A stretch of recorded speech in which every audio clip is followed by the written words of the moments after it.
On the morning of January 11th, 1988, 16-year-old Teresa Burns left school after being told she needed to go home and change her clothes.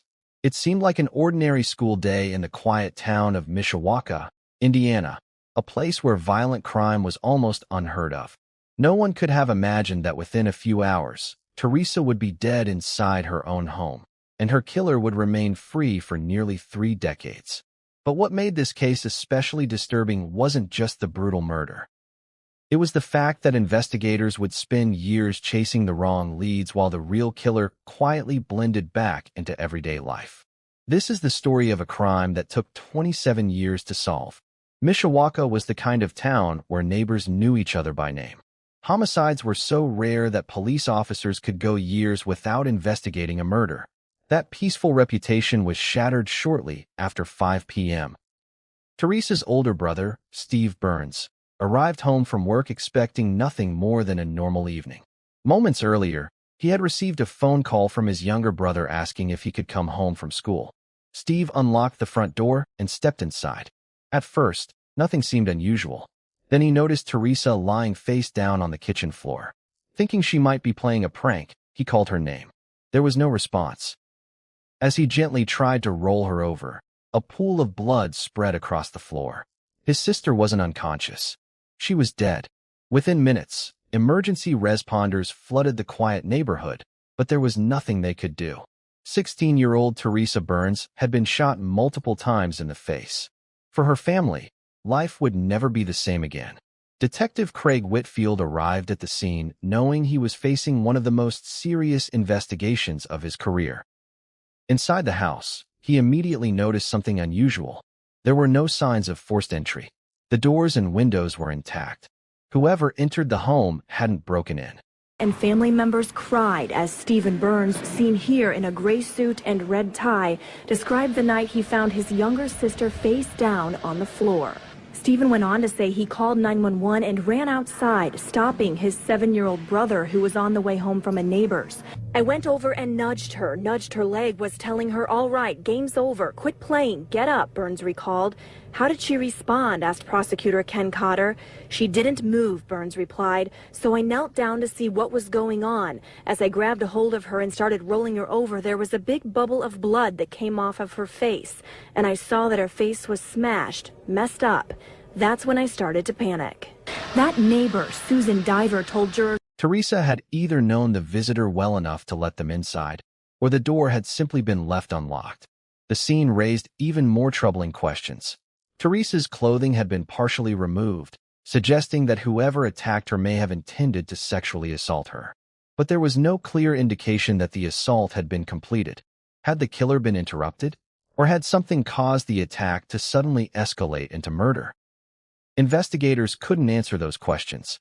Not yet. But one piece of evidence immediately caught Detective Whitfield's attention. Lying near Teresa's body was a small metal part from a revolver, an ejector rod. It wasn't something killers normally left behind. Whoever fired the weapon had accidentally lost part of the gun before fleeing. Whitfield made a critical decision. He kept that discovery secret.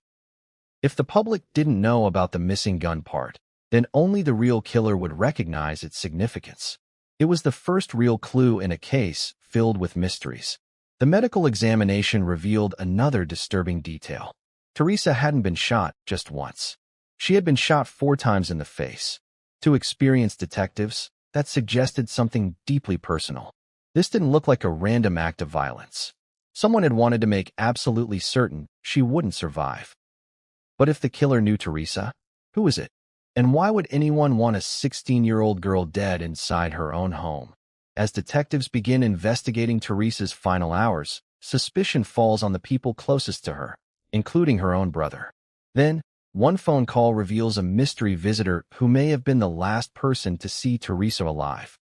As detectives worked to reconstruct Teresa Burns' final hours, they faced one critical question. Who was the last person to see her alive? The timeline began earlier that morning. Around 10 a.m., Teresa's school contacted her mother, asking that she return home to change her clothes. She caught a city bus and arrived home at approximately 10:30 a.m. Sometime between then and when her brother discovered her body just after 5 p.m., someone entered the house and murdered her. The challenge was narrowing that window. But before detectives looked outside the family, they had to investigate those closest to Teresa. The first person under suspicion was the one who had found her body, her older brother, Steve Burns. It was standard procedure. In homicide investigations, investigators often begin with family members because statistics show they're more likely than strangers to be involved. Steve willingly answered every question. He explained that he had spent the day working at the family business before meeting his girlfriend for lunch in a nearby park. After lunch, he returned to work and then drove straight home. Detectives verified every part of his story. His girlfriend confirmed they had lunch together. Employees at a nearby restaurant remembered seeing him. His work records matched the timeline. Despite one polygraph suggesting deception, investigators eventually concluded the result had likely been influenced by the overwhelming trauma of discovering his sister's body. Steve had an airtight alibi. He was no longer considered their killer. But before leaving, he gave detectives another name: Teresa's boyfriend. According to Steve, Teresa had recently argued with her boyfriend, Sean. Arguments between teenagers weren't unusual. But detectives couldn't ignore the possibility that emotions had spiraled into violence. When they questioned Sean, he cooperated fully. He admitted they had argued days earlier, but insisted everything had settled down. More importantly, his mother confirmed he had been home the entire morning. His friends later verified that he had spent the afternoon at a shopping mall. His timeline checked out, just like Steve's. But before the interview ended, Sean revealed something investigators had never heard before, and it would completely change the direction of the case. Sean told detectives that Teresa had called him shortly after arriving home. The two talked on the phone for nearly half an hour. Then, suddenly, the doorbell rang. Teresa answered the door before returning to the phone. She told Sean someone outside claimed they needed to use the telephone. Immediately, Sean warned her, "Don't let them in." They continued talking for a few more minutes. Then, the doorbell rang again. That was the last time anyone ever spoke to Teresa Burns. Whoever stood outside that front door would become the most important unknown person in the investigation. Detectives now believed the killer hadn't forced his way inside. Teresa had most likely recognized him. If she trusted him enough to open the door, then he was probably someone she already knew. Investigators canvassed the neighborhood, hoping someone had noticed a visitor that morning. One witness finally came forward.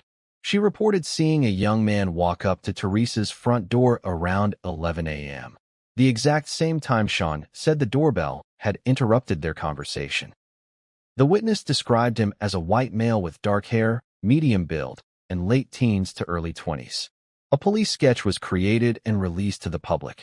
But there was one problem. The sketch was so generic that it resembled hundreds of young men in the area. The tips poured in. None led anywhere.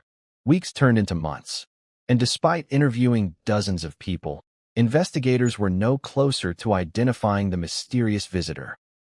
Then, just as the investigation appeared to be losing momentum, a firearm surfaced under highly suspicious circumstances. It wasn't just any gun. It was missing the exact same part detectives had quietly recovered from Teresa's murder scene: that a hidden gun, 2 teenage suspects, years of dead ends, and a breakthrough in forensic science finally exposed the killer after 27 years. For weeks, detectives chased every lead they could find. They questioned family members, friends, classmates, and neighbors. They even investigated whether Teresa's murder could be connected to a serial killer operating elsewhere in Indiana. The similarities were unsettling. A teenage girl, attacked inside her own home. But after comparing timelines, investigators discovered the serial killer had been committing crimes hundreds of miles away on the day Teresa was murdered. That lead quickly collapsed. The case seemed to be slipping away. Then, about a month after the murder, everything changed. A local man walked into the Mishawaka police department carrying a small revolver. He claimed he'd found it in some bushes and simply wanted to turn it over to police. At first glance, it looked like an ordinary handgun. But Detective Craig Whitfield noticed something that immediately caught his attention. The revolver was missing its ejector rod. The exact type of metal piece investigators had quietly recovered from Teresa Burns' murder scene. Even more suspicious, the gun showed almost no signs of rust. If it had really been lying outdoors for weeks, exposure to rain and snow should have left obvious corrosion. Instead, it looked as though it had been kept indoors. The detective wasn't convinced by the man's story. When he dug deeper, the truth finally began to surface. The man admitted he hadn't actually found the gun outside. His wife had discovered it hidden beneath the mattress of her teenage stepson, Phil Jeans. Suddenly, detectives had something they desperately needed. A teenager 27 years ago. The prosecutor says Philip Jean's parents turned the murder weapon over to police about a month after it happened. WSBT 22's Kelly Stopczynski is live at the courthouse right now. Kelly, Jean's parents took the witness stand late this afternoon. And Rick, Jean's mother told jurors that she found the gun under a mattress in her home. Jurors also heard from the police officer who took that revolver into evidence. He testified it was missing something called an ejector rod. And they also heard from another investigator who said he found an ejector rod lying just a few feet from Teresa Burns' body. But the most emotional testimony came from her brother. A suspect connected directly to the possible murder weapon. As they investigated Phil's background, several troubling details emerged. He had a juvenile criminal record.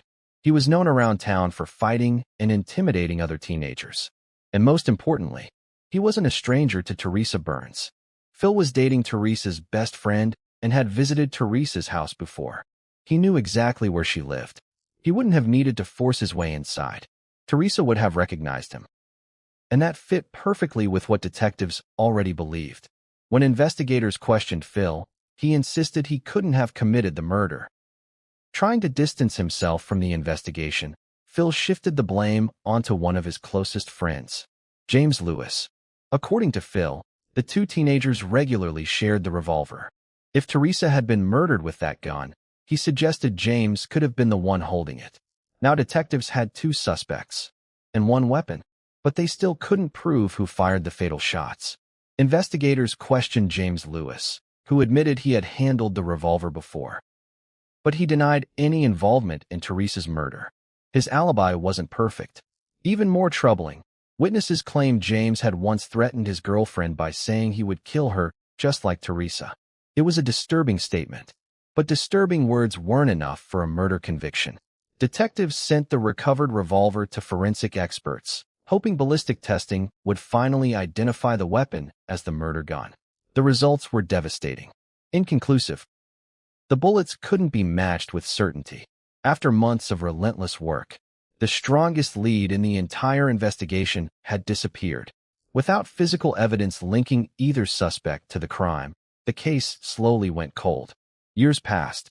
The Burns family buried one loved one after another without ever seeing justice.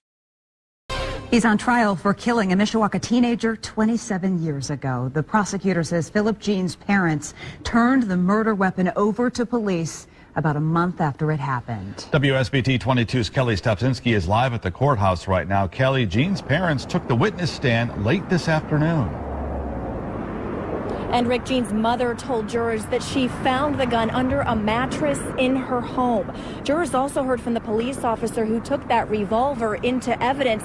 He testified it was missing something called... A diver testified she saw a young man walking away, but said she never saw his face. That was around noon. Diver said she did not know Teresa Burns had permission to come home from school to change clothes earlier that morning.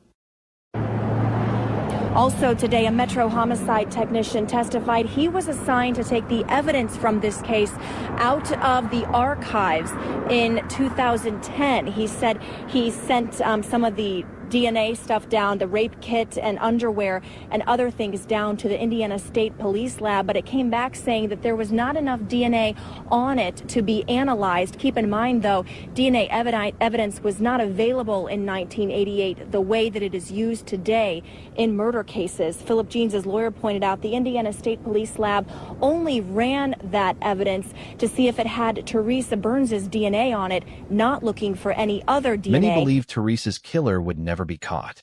But what no one realized was that the key to solving the case had been sitting in police evidence the entire time, waiting for technology to catch up. 24 years after Teresa's murder, new detectives reopened the cold case.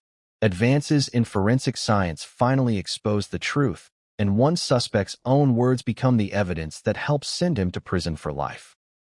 More than 2 decades after Teresa Burns was murdered, the investigation was assigned to a new team of cold case detectives. Among them was Commander Tim Corbett, who approached the case with fresh eyes. Instead of assuming earlier investigators had missed something, he carefully re-examined every interview, every report, and every piece of physical evidence. Sometimes, solving a cold case isn't about finding new evidence. It's about seeing the old evidence differently. As detectives revisited the lives of the 2 original suspects, a clear pattern began to emerge. James Lewis had largely stayed out of trouble. Although his earlier comments about Teresa were disturbing, investigators found nothing that directly connected him to the murder. Phil Jeans was a different story. His criminal record had grown over the years, with convictions that included theft, domestic violence, and battery. But what really caught investigators' attention wasn't his criminal history. It was his mouth. Over the years, Phil had repeatedly threatened people by saying the same chilling words. "I'll kill you like I did Teresa." Not once, not twice, but to multiple people. Former girlfriends, acquaintances, and others all described hearing nearly identical threats. And every time, Phil referred to Teresa's murder as something he had done. For detectives, those statements painted a picture that was impossible to ignore. But they still needed one thing: physical evidence. Fortunately, forensic science had changed dramatically since 1988. The revolver recovered decades earlier, and the ejector rod found beside Teresa's body were sent back to the laboratory for another examination. This time, experts used technology that simply didn't exist when the murder occurred. After carefully examining the bullet fragments recovered from Teresa's body, the firearms examiner reached a conclusion investigators had waited decades to hear. The bullets had been fired from Phil Jeans' revolver. After 24 years, the mystery surrounding the murder weapon was finally over. Detectives had enough evidence to obtain an arrest warrant. When officers placed Phil Jeans in handcuffs, it marked the end of a manhunt that had lasted nearly a quarter of a century. For the investigators who had spent years chasing dead ends, it was a moment they thought might never come. At trial, prosecutors reconstructed Teresa's final hours. They argued that Phil Jeans arrived at her home around the time witnesses saw a young man at the front door. Because Teresa knew him through her best friend, she had no reason to fear opening the door. Once inside, prosecutors believed Phil attempted to sexually assault her. When Teresa fought back, the attack turned deadly. She was shot 4 times in the face. Then Phil fled, unknowingly leaving behind the tiny ejector rod that would eventually help expose him. After hearing the evidence, the jury returned its verdict: guilty. Phil Jeans was convicted of Teresa Burns' murder and sentenced to 60 years in prison, bringing an end to one of Indiana's longest-running cold cases. For Teresa's family, the verdict couldn't erase 27 years of grief. Her parents had passed away before seeing justice served, but her brother, Steve, finally saw the person responsible held accountable. It was a victory that came far too late, yet it ensured Teresa would never be forgotten. Her case stands as a powerful reminder that even when decades pass, justice can still prevail. Sometimes, all it takes is one overlooked clue, and the determination of investigators who refuse to give up. If you enjoyed this true crime documentary, don't forget to subscribe to Crime Vault for more real cold cases, unsolved mysteries, and shocking criminal investigations.